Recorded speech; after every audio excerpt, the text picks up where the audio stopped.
3 months or 6 మంత్స్‌కి ఒకసారి రెగ్యులర్‌గా అయితే పీరియడ్ వచ్చేది కాదు. సో నేను ఖచ్చితంగా దానికి పిల్స్ ఏస్తేనే మెన్సెస్ అనేది వచ్చేది. సో అలాంటిది నాకు మా తాతగారు ఎం శాస్త్రిరావు గారు ఆయన నాకు రిఫర్ చేశారనమాట ఈ ప్రోడక్ట్. అన్నీ వాడి చూసావమ్మా ఒకసారి ఇది వాడి చూడన్నారు. మ్యాక్సిమం నాకైతే అది నాకు ట్రస్ట్ లేదు. మ్యాక్సిమం తగ్గిద్ది అంటే నార్మల్‌గా అన్ని మెడిసిన్స్ ఇన్ని హాస్పిటల్స్ ఉన్నాయి కదా! అక్కడే తగ్గింది ఈ చిన్న దీంట్లో తగ్గిద్ది అని చెప్పి నేను నిజంగా చాలా అనుకున్నా. బట్ ఆ 20 డేస్ అయితే నేను నమ్మకంతోనే వాడలేదు. బట్ వాడాను. సరే తాతగారు చెప్పారు కదా! ఒక్కసారికైనా చూద్దామని చెప్పి నేనైతే వాడడం జరిగింది. వితిన్ 20 డేస్‌లో నాకు రిజల్ట్ వచ్చింది. 3 మంత్స్ అయింది నాకు మెన్సెస్ రాక.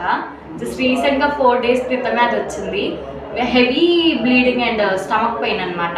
అసలు ఆ స్టమక్ పెయిన్ అయితే నిజంగా నాకైతే ఇప్పుడు లేదు.